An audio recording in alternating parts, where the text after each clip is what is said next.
all for coming. I hope you realize that you were in for a discussion about why processed foods are bad for you. Are you all in the right place? A lot of people. I'm excited this many people care to hear about it.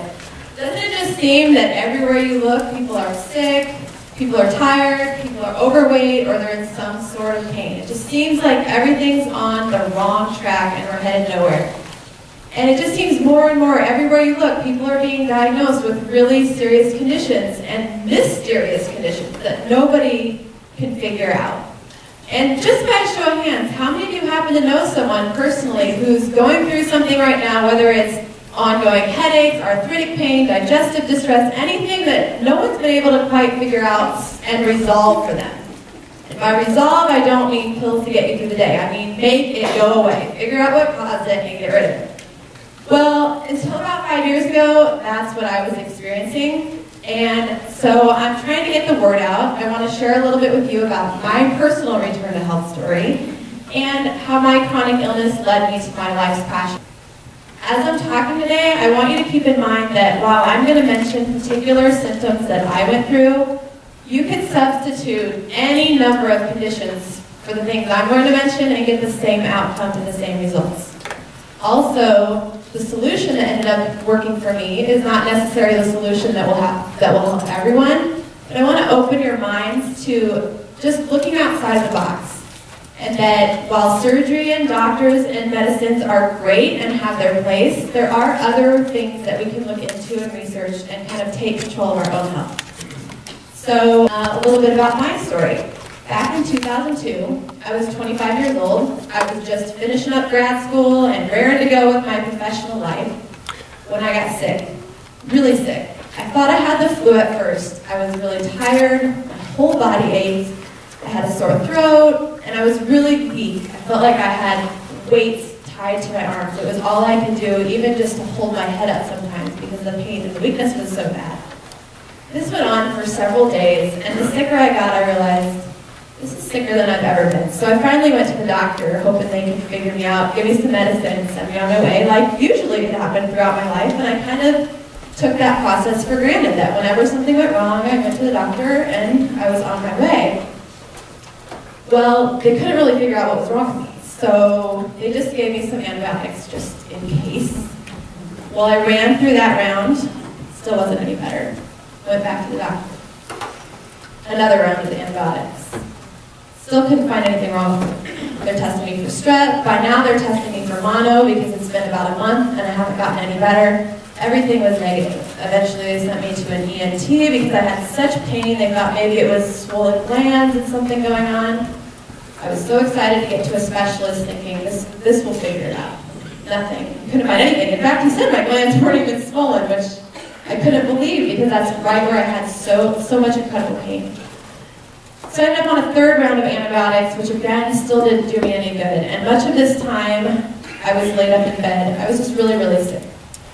Then some of my symptoms started to subside, and some of them just never, ever went away. The pain in my neck and just the generalized pain and fatigue in my body was just always there at some sort of level. Sometimes worse than others, sometimes laid up in bed, sometimes I could grin and bear it and get through the day, much like someone who deals with chronic headaches. You just kind of adapt after a while. Over the next few years, I developed more and more symptoms. Some of them were constant, and some of them would just come and go without warning. I had the widespread pain, like I mentioned, and also stiffness, tenderness throughout my entire body. So imagine just feeling like you had been beaten with a bat. The back of my neck was so sore. Anywhere to touch me, I was hypersensitive. Like if I was standing at a social event, I wouldn't even be able to lean like this against the wall because it would feel like I had just been beaten and bruised. So even that much pressure was just excruciating. I couldn't wear a bra, I couldn't wear a seatbelt because even that much pressure against my body was just so painful. I really, after a while, just started to shy away from social situations, even events with my family, because I looked just like I look right now, and no one could tell anything was wrong with me. At times I would joke I almost wished I had a cast to put on my arm or an ace bandage so people would know to be careful with me, because my uncles would come up and give me the old hug around the shoulder and people would just forget, and it would really cause me a lot of pain. I was extremely fatigued, like I mentioned. Many days it was all I could do to get up out of bed, get dressed, and get ready. And by then, I was too exhausted to go anywhere or to do anything. And to compound my fatigue, I developed sleep disturbances. So I would just wake up in the middle of the night, wide awake, for no reason, and couldn't get back to sleep, like it was just the middle of the day. And again, all of these things I'm reporting to my doctors, and no one's able to figure out why I'm going through all of this. They would give me different medications in the hopes of giving me some relief, but nothing really worked. Another symptom that I had was the weakness. Like I said, it felt like my arms had weights tied to them. So it got to the point that everyday tasks became nearly impossible. I had a little more hair back then, but even to dry my hair, I would have to take rest breaks because it was so exhausting to hold my arms up like that. Driving was nearly impossible sometimes. My husband, who's in the back, was my personal chauffeur when I needed to go anywhere other than work because I didn't have the extra energy to hold my arms up like that. Was just too much for me to bear, and to hold my head upright, like I mentioned earlier, which you obviously have to do when you're driving to pay attention. I just couldn't do it. So he would shuffle me around if I needed to go somewhere. Some days I would feel good enough to go for a walk, and some days I would be laid up in bed. Some days he would have to take me to the grocery store because I couldn't do it myself, even to push the cart.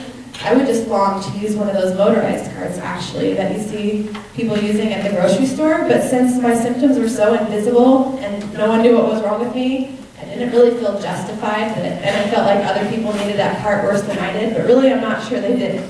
I was in pretty much miserable state.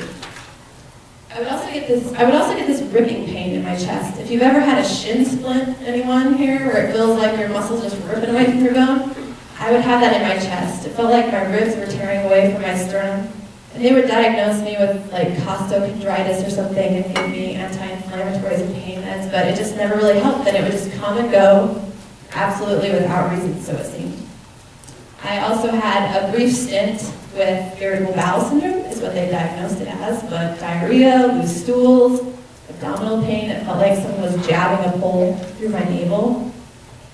And with the irritable bowel, I kind of just took that as, well, they know I have stomach pain, but they don't know why, and they don't really know what's causing it or what to do about it, so that nothing they could do really could help me either. No fault on them, I'm just saying. Also, my heart would race for no reason. I could just be sitting around, watching a movie, chatting with friends, petting my dog, didn't matter.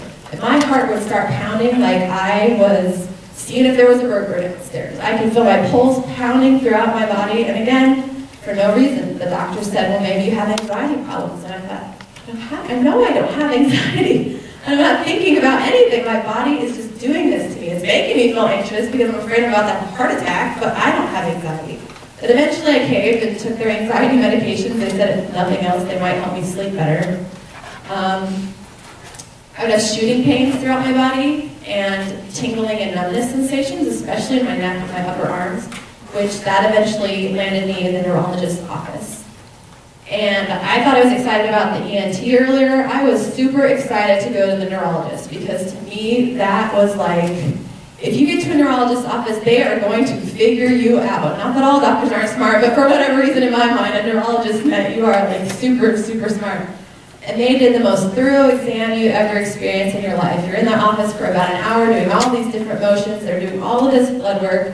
And not that I wanted a neurological disorder, don't get me wrong, but I just wanted an answer, and they came up with nothing. Everything's fine. I passed every test in flying colors. They couldn't figure out what was wrong with me. Loud noises would also cause me pain, and I don't mean that it would give me a headache and hurt my ears. I mean that if there was a loud noise in a room, like a clanking in the back, or if I was on the phone and someone's kid was screaming in the background, or somebody drove by in a car and their bass music was booming, it would just exacerbate all the pain that I was having. It just felt like pain was shooting through me.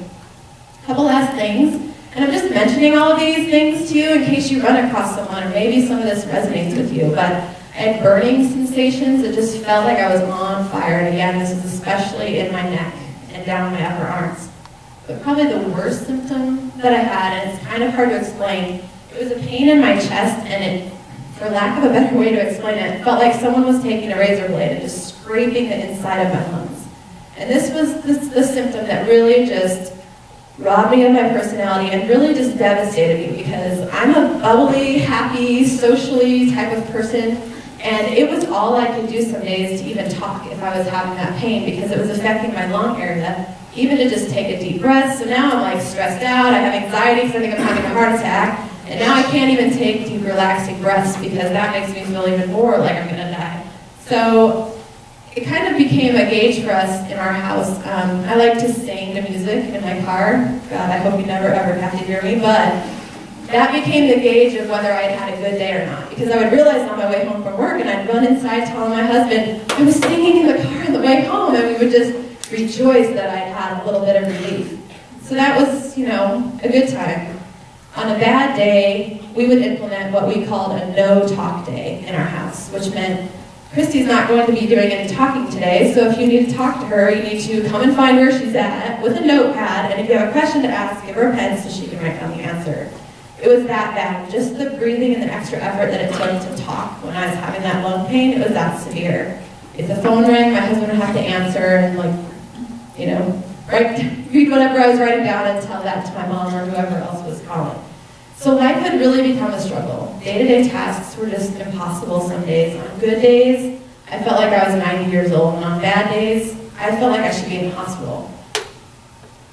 On the way home from work, often, in fact, there was a hospital on my route, and I would just be in tears driving because, again, that was so excruciating for me, and I would think, I should just pull over because maybe if I go into the ER, I will just happen to find a doctor who has seen a case like mine, and he will, you know, like you see on TV, these mysterious diagnoses, and he will just say, oh my gosh, I've seen someone just like you, and here's what we need to do, and I would be on my merry way. But I never did stop in, because then it would flash in my mind all the dozens of specialists that I'd been to, which I didn't go into detail of, all the countless prescription medications, and all the diagnostics, CAT scans, EKGs, ultrasounds that all of my doctors had already done and found nothing. And so I really just didn't believe it was possible, and I would just drive on home.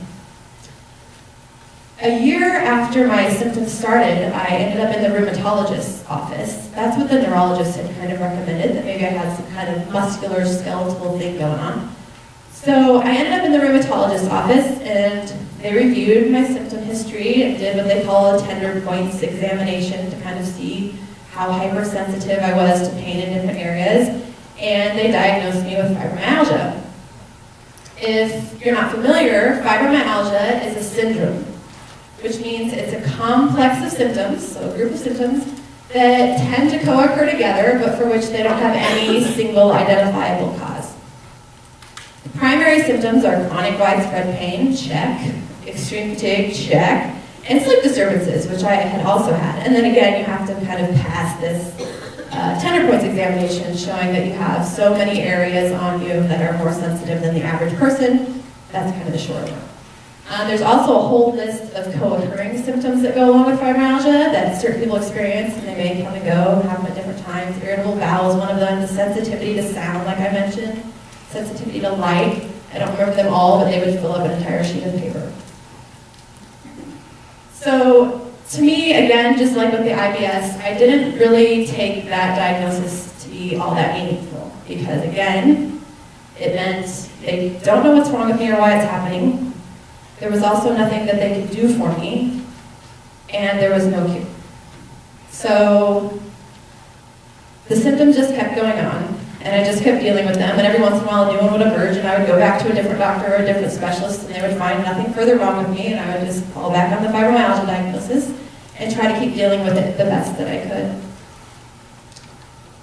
Sometimes I would have good days, like I said before, and some days I'd have really bad days, or I'd be laid up in bed for a few days. And it got to the point where it was really all I could do just to go to work, do what I absolutely had to do, pretend like I felt good, because again, my symptoms were so invisible. Sure, I had a name for it now, fibromyalgia, but I didn't feel like people understood that, especially given that some days you feel good enough to do stuff, and sometimes you don't.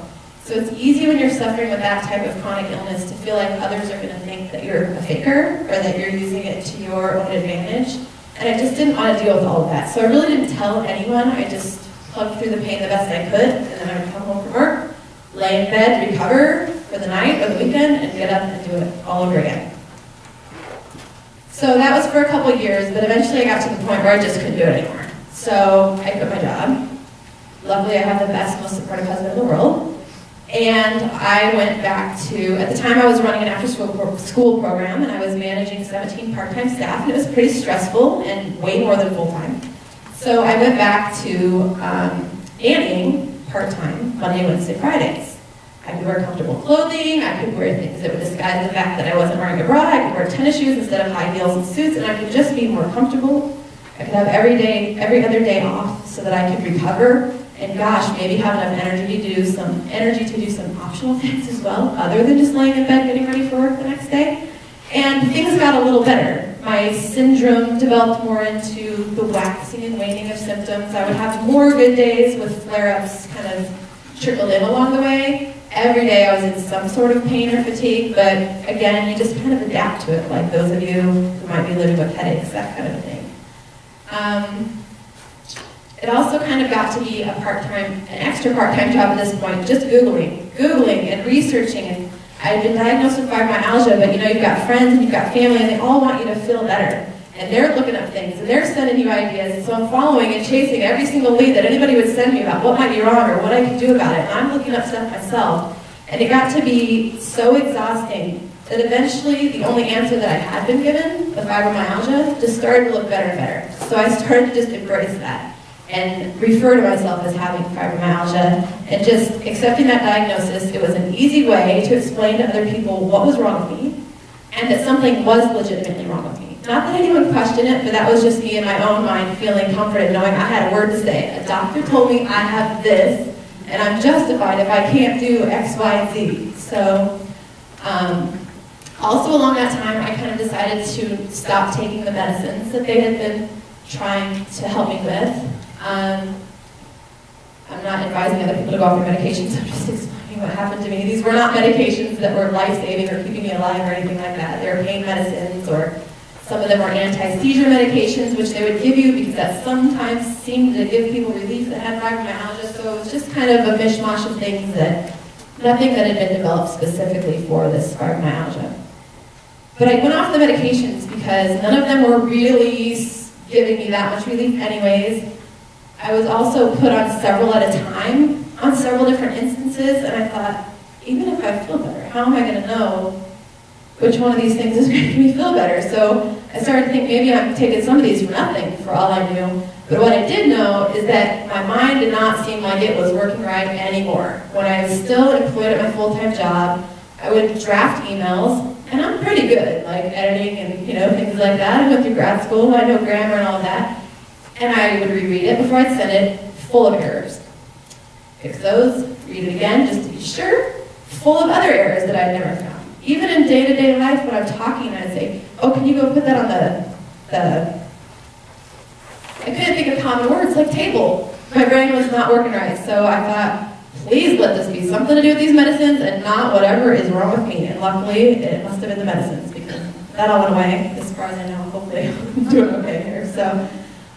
Also, that kind of ended my stint with doctors, because as far as the fibromyalgia, because there was nothing they could do for me anyway, so there was just no more reason, so I was kind of less medicalized at this point. I wasn't needing prescriptions, and there was nothing they could really do for me, according to them even, and so I went off to a pain psychologist, is what my rheumatologist recommended, and this was to help teach me how to cope with the pain and fatigue that I was going to have the rest of my life. My husband went with me to several appointments, and it was kind of like cognitive behavioral training type of stuff, just to help me cope with it. So I was doing my part-time job and feeling a little bit better, but I still had lots of flare-ups and kind of that ongoing pain, like I mentioned. That is until 2007, in May, so now we're 5 years from my initial symptoms, when I happened upon a book that changed my life forever. And inevitably someone will ask me what the book is, so I'll tell you, but don't run out and get this book. It had a few take-home points that really hit home with me, which I will explain to you in a minute. But there's also a bunch of other health protocol in this book that we didn't adopt, didn't follow. I'm not saying I recommend, I don't even remember what all this guy talks about, but this was the book. You've probably heard about it on an infomercial on TV. It's called Natural Cures They Don't Want You to Know About by Kevin Trudeau. Alrighty, so I'm not even saying to read this. It would probably freak you out if you panic attack. Maybe just don't read it. But just listen to what I'm going to say of the messages that I took from the book. And it could have been any book. I brought a few things from my library at home. If that had been the book I happened upon on the top there, I would have gotten the same message and the same results. So it's nothing special about that particular book. First take-home message for me was, if you want to feel well and prevent cancer and other diseases, is, the cancer really got me for some reason, then we need to pay attention about what we're putting into our mouths. We're eating so many things. It's not just food, it's our environment too. But as far as the food, we're eating so many toxins and just mysterious chemical names that never even existed 150 years ago. It's not even really food, a lot of the stuff that we're eating. So we need to pay attention to that. That freaked me out. It freaked my husband out. We're like, oh my gosh, we're going to get cancer. We need to start eating real food. Another take-home message, which I had already learned from experience, is that pills are not always the only answer, and they're not always the best solution. Many over-the-counter prescription medications just mask your symptoms. They help you cope and get through them, but no one's looking at what's causing you to have the diarrhea in the first place. Why do you have arthritic pain? And a lot of these things do come down to lifestyle things that we can actually do to feel better. So that really hit home with me after all I've been through, especially, I was on 15 plus different prescription medications. And at this point, just as a side note, it didn't dawn on my husband and I that this would do anything for my fibromyalgia. It was hammered into my head that I was going to live with that forever. But I didn't want to get cancer and all this other stuff he was talking about on top of it either, so it freaked us out. Lastly, you need to be your own health advocate. Not just with food, but specifically with food. The regulations that are in place are not, once you start reading, you start finding out it's not what you think. I never thought there was any reason to think anything about what I was eating. I just assumed, like, oh, there's industries and there's regulators and it all just is fine, but it really isn't. So we'll get into that in a little bit, but the only thing I ever used to pay attention to on food labels was fat grams, calories, and carbs. And that was only if I was trying to lose a few pounds. I didn't look at anything if I wasn't trying to lose weight because I really didn't think about that. Sure, I knew fast food, oh, you're probably getting a heart attack, but when you're young, you feel invincible. Like, that's something you worry about later when someone tells you you have high blood pressure. So I never really thought about it at all. And it maybe sounds kind of weird now. There's a lot more info out in the mainstream, but even back then, 5 years ago, just wasn't really a lot out there, or we weren't exposed to it or paying any attention. So basically, there's ingredients in our food that are making us sick, overweight, tired, and causing us pain. Things like corn syrup, MSG, artificial sweetener, colorings, flavorings, pesticides, herbicides.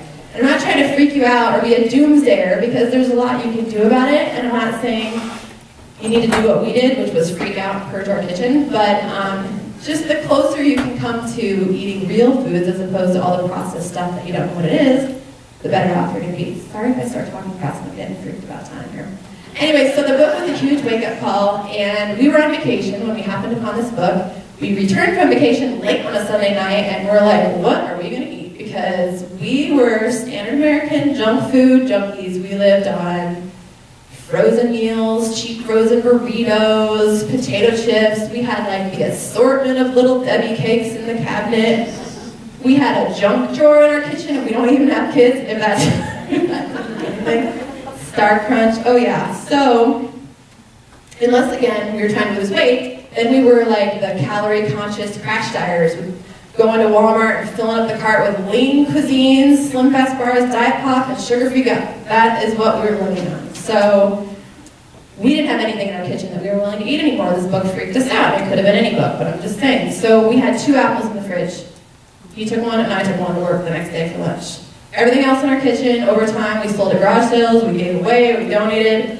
I was the one to load up on stuff at Sam's, so anything that wasn't open, I took it back to the store, got my money back so I could go cash it in for some healthy food. So that's what we did. That's not necessarily the method I'm recommending for you. And at the same time, we also started to transition away from things that we had realized have toxins in them, just in our body care products, our household products, just with hairsprays and perfumes and air fresheners and all that kind of stuff and the cleaning agents. We just tried to start thinking about what is all this, and it's adding up in our systems, and our organs can't handle all this, and it's not just in the food. So we did do a bit more than the food, but that was a little more gradual. That's still actually, we're still working on some of that. So the bad thing is about all these food additives, corn syrup, MSG, artificial sweeteners, great. Maybe you already know that, and you're trying your best to avoid that. But unfortunately, these regulatory agencies that I was mentioning allow the food companies to do some pretty sneaky stuff, which is what we're going to talk about in a minute. So after this book by Kevin Trudeau, that you don't need to go out and get, sorry Kevin, I just started reading any book I could get my hands on. Any book that he referenced in the back. If the library had it, I checked it out, I read it. If it was a food documentary, I watched it. I was doing anything I could. I was just enamored with this. I could not believe it. I was so mad at what I was reading. And 3 months later, after changing our diet, I realized I'm kind of bored on Tuesdays and Thursdays. So I was looking online for jobs, something to do with my free time. And I found a position, and I thought, what on earth? How am I able to do this? I'm working more than 40 hours a week, and I feel perfectly fine. And we're like, looking back, how long has it been? I'm telling my husband, do you remember when it is the last time you had to drive me somewhere? Do you remember the last time I couldn't wear a bra or that I skipped a family function? All of a sudden I realized, like I said, my syndrome had kind of waxed and waned, but I did have kind of a steady everyday level of pain and fatigue. It had all just dissipated over time. Just like when you have a headache and it goes away, you don't really know what time it went away, but later in the day, you're like, oh yeah, I had a headache, that sucked, I'm glad I feel good now, and you don't know when it happened. That's, as crazy as it sounds, that's what happened. My symptoms were completely gone. Not only that, I felt better and had more energy than most anybody that I would come across. So, that was in August 2007. About a year later, feeling fine this whole time, come home from work one day, I'm bawling again. The dripping pain, the razor scraping pain in my lungs. I'm coming home from work, laid up in bed, bawling to my dear husband that this fibromyalgia that had robbed us of 5 years of our life already was back. And he's like, Christy, you've read all this stuff. You've been doing fine for a year. You know it was the food and everything else we were doing. And I'm like, no, I take all of my own food because by this time I only ate food if I prepared it and I knew what the heck was in it. We packed our lunches every day. And I was a nanny, as I said, so sometimes, you know, if they had some real food around, I would partake. And he's like, you must have eaten something, and I thought, and I had only eaten some peanuts that I had purchased myself because I would do a lot of their shopping. And he said, oh, you've got to check the ingredients label, you know. And I said, well, of course I did when I bought it at the store. This is what I do every day for the last year. And sure enough, the next morning I wake up perfectly fine, no symptoms. So I thought, maybe he's right. Go to work the next day, get the peanuts out, turn them around. Usually the peanuts I buy just say peanuts. These ingredients list had a whole paragraph of little friends, including MSG, which we'll get to in a little bit. So I thought, how on earth could this have happened? I would have never bought these peanuts. Well, the peanuts that I had purchased, the family had already eaten through, and the mother bought another jar of the same brand, thinking she was helping me out. Unfortunately, she bought the low sodium version, and often, but not always, when they take out the sodium or reduce it, they put other chemicals in to still make them taste good. So, then I got really ticked off, because I thought, if this one handful of peanuts made me that sick, and what if it hadn't just been that handful of peanuts? What if the rest of the day I'd been constantly eating things just like that? No wonder I had been so sick.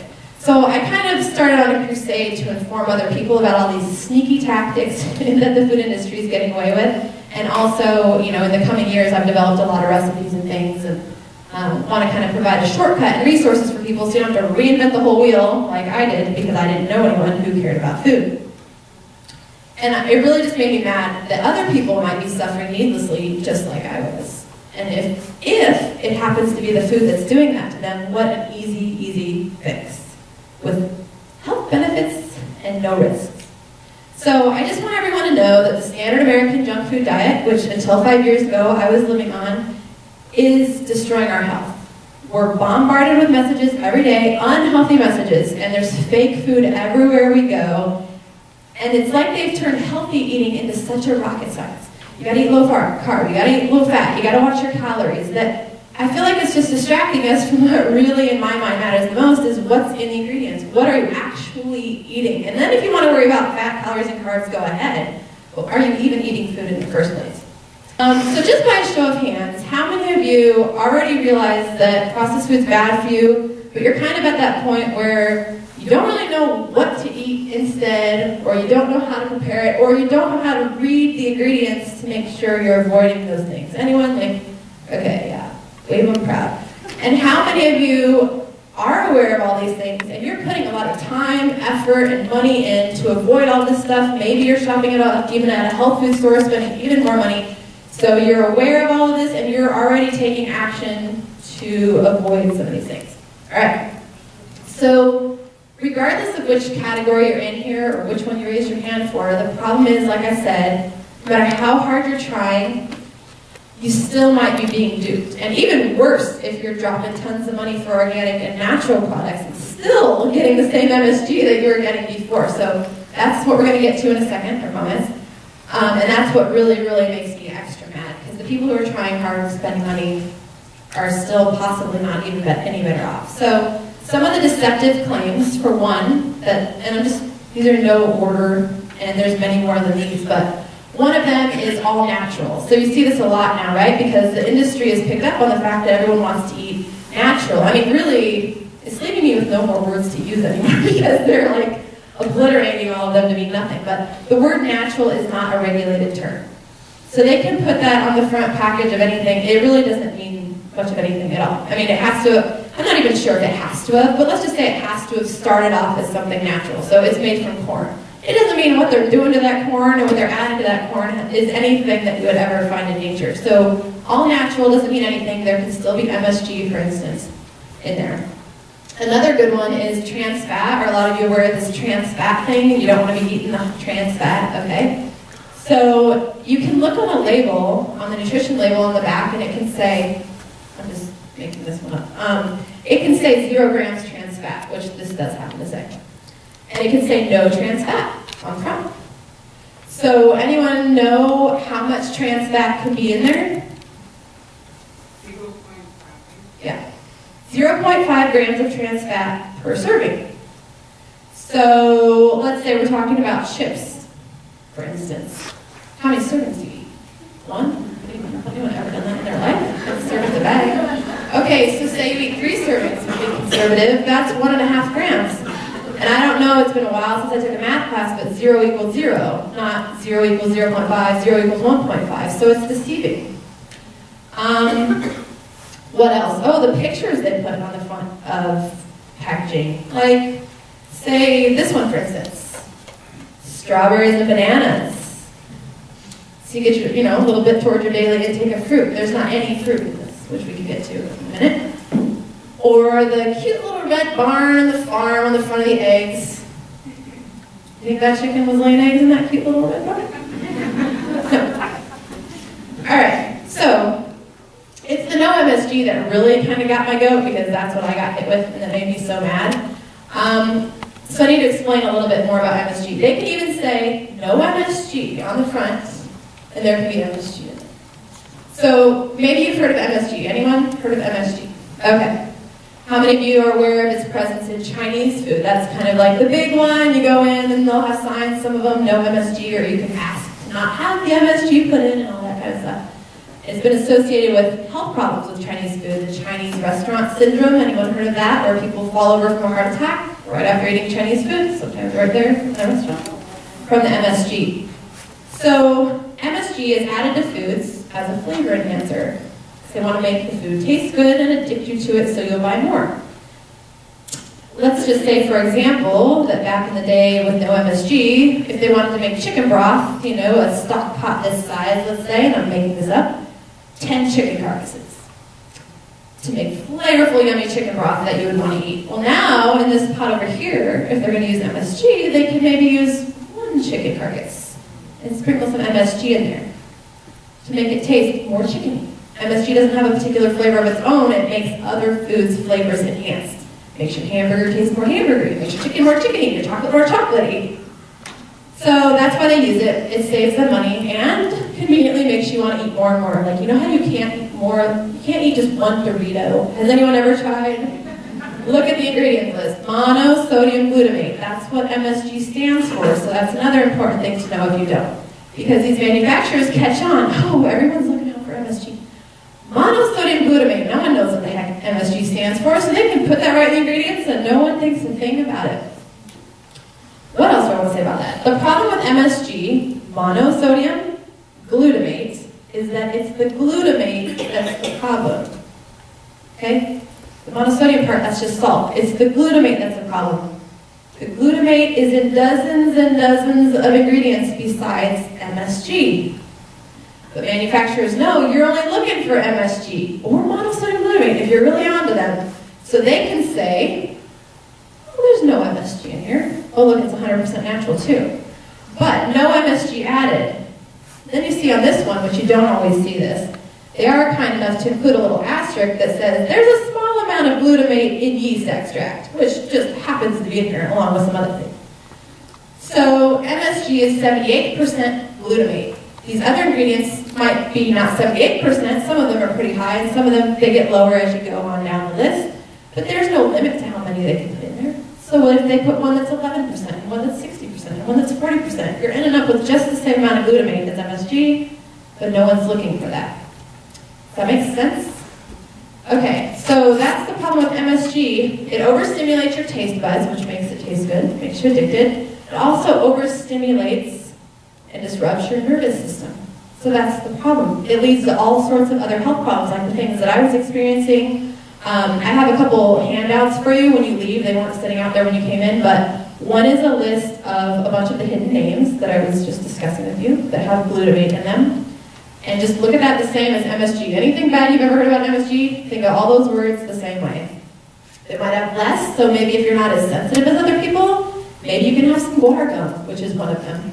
And maybe you won't have any effect. I sure will, because I react to just about every single one on that list, like a canary in the, whatever they call it, canary in the landmine or whatever that saying is.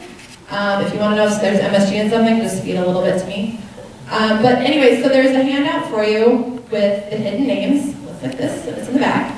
But just to give you an idea of a few, gelatin, hydrolyzed vegetable protein, yeast extract, modified food starch, caramel coloring, broth, bouillon, which by the way, the problem with broth, say you buy some soup, sorry, interrupted myself.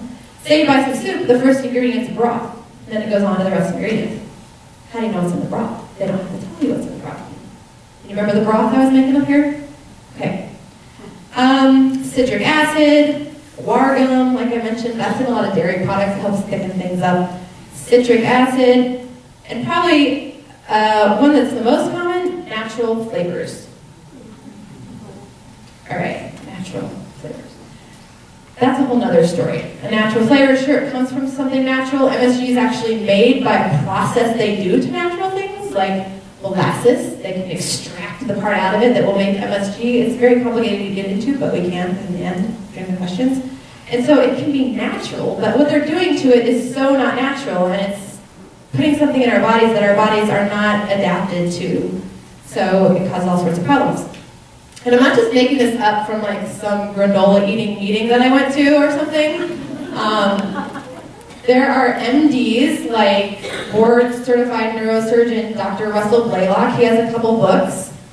And this one's called Excitotoxins, The Taste That Kills, and it's all about MSG and all of its hidden names, and aspartame, artificial sweeteners, which I'm not going to have time to talk about, but anything I say about MSG, all the same goes for all the artificial sweeteners. All right, so he's written a couple books all about that, and there's entire books by other people too about aspartame and MSG, so you get your hands on all kinds of stuff like that, but the point is, he's a board-certified neurosurgeon, and he's dedicated his life now in retirement to informing people about all of this and all the health effects and all the havoc that it wreaks in our bodies. So the other sheet that I have for you is commonly reported symptoms of MSG toxicity. So everything I mentioned to you that went wrong with me is on this list, but just to give you an idea of the variety of things, a lot of them are acute things, like the heart attack you just have out of nowhere, and some things are like longer-term delayed things like obesity and fertility problems that they've done studies with rats. In fact, if they want to fatten rats to study weight loss products, what do they use? MSG. Something to think about, and I'm not making it up. It's in these books. Anyway, some common symptoms are swelling of the hands and feet and face, a rapid heartbeat, arthritic pain, muscle aches, heaviness in arms, depression, anxiety, and reading fast, but you get your own problem. Hyperactivity, ADD, aching teeth, seizures, tremors, sleeping disorders, insomnia, migraine headaches, eye symptoms. I have a relative who, when they eat this stuff, will lose their central vision. They can only see peripherally, and the middle is just a black dot. That can happen from MSG. Gout symptoms, restless leg, irritable bowel. Okay, you get the point, and I didn't even finish reading just the highlighted ones here, so make sure you pick up that sheet on your way out. And again, I'm not saying if you have any of those problems, it has to be MSG. I realize there's tons of other causes of things, but it's something to look at, and it's an easy, cheap fix with no side effects. All right, on to the grocery crops. So telling you about some of these already, everyone knows this is processed junk, right? Like if I'm saying avoid processed food, you would figure this probably falls into that category, right? Has MSG in it, monosodium glutamate.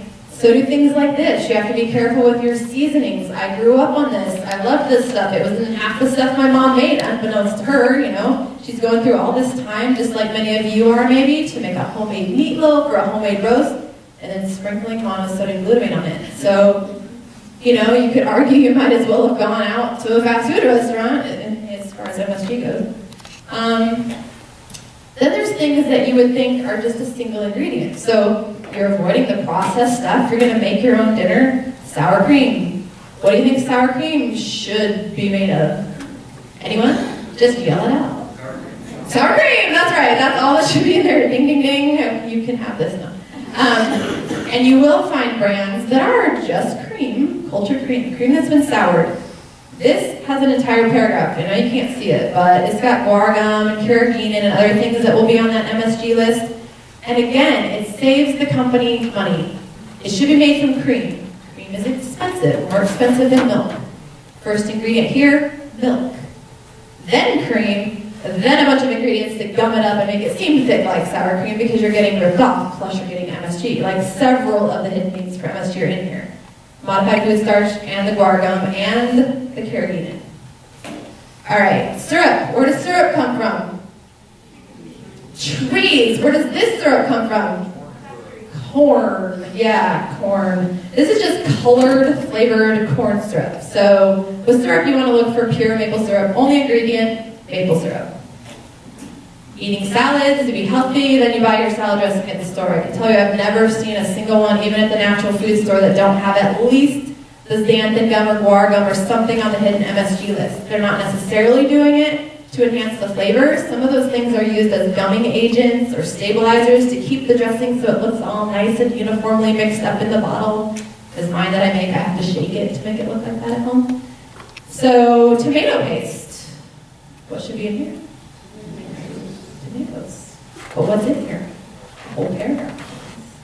This one happens to be an Italian herb variety of tomato paste, but I've seen lots of people who have this in their cabinet. They don't even realize that it's a flavored one. So it's got all sorts of junk in it. And even ones that aren't flavored, that are just tomato paste, will often have like the natural flavor that I was talking about earlier, which just makes you wonder, like, why would they have to add something to it? Like, did they use the crummiest, most tasteless tomatoes that exist because the can next to it just has tomatoes? So, yeah, you want to watch out for that. This is a good one, dry roasted peanuts. So, they're dry roasted, no oil, so it should just be peanuts, maybe peanuts and salt.